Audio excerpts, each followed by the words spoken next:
It's a new day. This is New Day Northwest. Now, here's Margaret Larson. Good morning, everybody, and welcome to New Day Northwest. Thanks for being with us on what we're calling Extreme Tuesday. Why? Well, monster trucks. That's why we'll chat with twin brother monster truck drivers and a stunt driver who will all be crushing it this weekend at the Evergreen State Fair. And we'll see what happens when they let me get behind the wheel of a monster truck. Everyone survives. Personally, I think you're never too old for stuff like this. Who doesn't want to try monster trucking? But a new article in AARP says there are more than 20 things you should never do after you turn 50. We've assembled some of our favorite women to weigh in on that this morning. See what you think. I don't think you're going to agree with this whole list. And our annual Teen Style Council shows us what's hip and cool for back-to-school fashions. We'll see what the teens came up with in just a bit. But first, we kick things off with a musical powerhouse in the making. She is heavy metal royalty. Her dad is Megadeth founder and frontman Dave Mustaine. He is the grandson of Rob Lind, a member of the Sonics, a Seattle area band that helped create the punk sound back in the 60s and is still rocking stages all around the world. Together, they are 15-year-old Electra Mustaine and 16-year-old Jason Kurtzen, and they've teamed up for a special concert to benefit wounded servicemen and women. Performing their take on a Megadeth song, A Tout Le Monde, please welcome Electra Mustaine and Jason Kurtzen.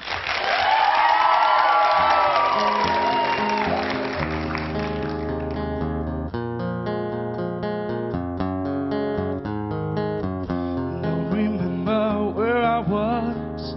I realized life was a game. The more seriously I took things, the harder the rules became. I had no idea what it cost. My life passed before my eyes. I found out how little I accomplished all my plans tonight. So as you read this, know my friends, I'd love to stay with you all. Please smile when you think of me. My body's gone, that's all. Tout le monde, tout mes amis, je vous aime, c'est toi partir.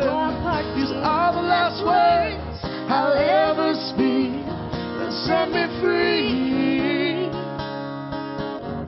If my heart still alive, was still alive, I know it would surely break.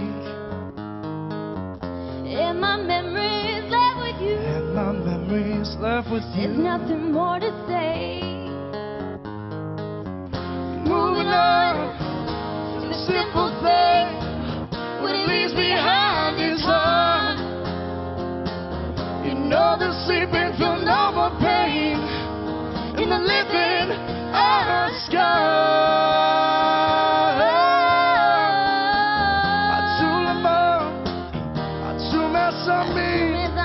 Je vous aime, c'est toi partir. These are the last words I'll ever speak that set me free. So as you read this, know my friends, I'd love to stay with you all. Please smile, smile when you think about me. My body's gone, that's all.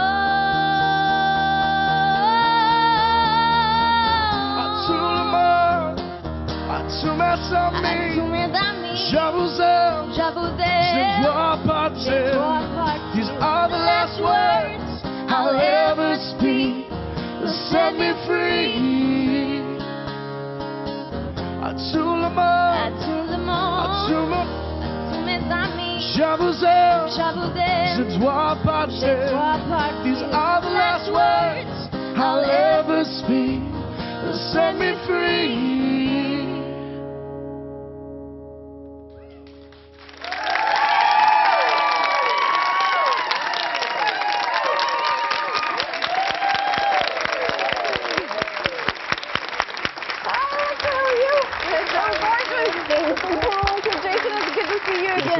How are you, sweetie? Have a seat.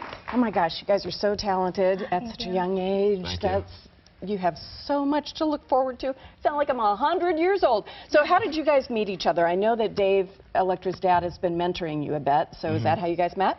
Yeah, we saw him on YouTube, and I was like, wow, this kid is really talented. Did you see, was it the video where he was playing the 2 guitars at once? Yeah, that was the one I Yeah, that saw. got our attention too. That's how I met Jason. Yeah. So we said we have to get this child on the air and see what's going on. Definitely. And that was when you were 14, right? You're 16 now? Long time. Long time. Yes, a long time ago.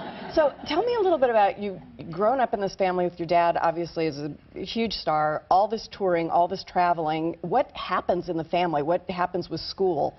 A lot of times I try to keep good grades, you know, so I'm able to go out of town and tour with him, and it's a lot of fun. I mean, I love going out on the road. It's not really hectic for me because I've grown up with it. So, but I just love it. You're used traveling. to it. Yeah. It's normal for me. Probably normal life would be very abnormal for you. So it looks like a lot of fun in many ways. Do you like metal music? I do. I don't listen to it a lot, but These kids, they always rebel. What genre do you really like? I love country music. No way. Are you country kidding? girl. Yeah. Is your dad okay with that? Yeah, Okay, good. I've gotten him to listen to some of it in the car, so. I think that's awesome. Jason, what have you been doing? Well, you know, we've just been playing a lot of shows, getting around this area, and just kind of, you know, building ourselves as a band. Your band is the Immortals. Yes. How's everybody doing? Everybody is doing very well. Excellent. And actually, later this week, we're doing a show with Electra as our front woman, and it's a country show, actually. So. I love this. And tell me who it's going to benefit. It's going to benefit the military, specifically a function called Operation Ward 57, which is something that it's a program that we've been working with for probably about a year and a half now, and they're all great people, and it's a great function, and just, you know, being able to see, you know, these people who have just come in from service is an incredible thing, and to be able to use music to, you know, give them something to enjoy is truly a blessing. It's a great beneficiary. How did you decide on this? How did you get introduced to this cause? Well, 3 of my grandfathers actually have fought in previous wars, and one of them actually received a Purple Heart in combat because he was severely wounded. And I've just kind of grown up with a huge respect for the military because I've been able to hear about, you know, what the crazy stuff that happens over there. So. And whole families serve. When someone goes, there's an effect for everyone who loves them. Electra, what attracted you to this cause? I've always been a big fan of the military and everything they've done for our country, and I really just admire them and have great respect for them, and I'd love to help out and make a difference in any way that I can. Well, obviously you guys are going to make a difference with this concert, and I really appreciate that. And Brittany Hamilton is here. She's the founder of Operation Ward 57. Brittany, tell us a little bit about what your group does. Yeah, so we are a nonprofit that started in 2007. Our main mission is at Walter Reed, which is the first stop when service members are injured. In the recovery, Ward 57 is known as the amputee ward. So we simply got started as a way to start to help take care of them. They're there from 18 months to 3 years recovering. Their lives are completely changed. And we just started to basically help out in any way we can. It's really nice to see this because if you grew up in the Vietnam era, you grew up in a time when military veterans were not treated with the respect that they should have been, and to see this change and to see people who are, you know, too young to serve already recognizing what that sacrifice is a major step forward, right? Yeah, it's amazing, and the music community, especially in Seattle, has been so supportive of the cause. It's fabulous to see the support all around. I'm really glad. Thank you guys for coming in and performing. Thank you. It's kind of early to sing, isn't it? And early for 16-year-olds to be up and around, or at least in my house. Maybe I shouldn't judge. Thank you guys very much. So talented. Electra and Jason will perform this Thursday, August 22nd with local band Lady Justice at Louis G's in Fife. Now, we posted all the details online about the show, the bands, and the work being done by Operation Ward 57 to help wounded warriors heal. We really hope you'll go out, go to the concert, and support this great cause. There is much more ahead on New Day, including a candid chat about the things some people say women should never do after the age of 50. Plus, parents need to know more things about sports physicals for their kids than they think they do, so we're going to tell you about that. But first, I climbed behind the wheel of a giant monster truck. This was super mature. The tires are taller than I am. We're going to meet identical twin brothers who do this for a living, along with the Northwest stunt driving legend, as we preview the Evergreen State Fair. That's coming up next.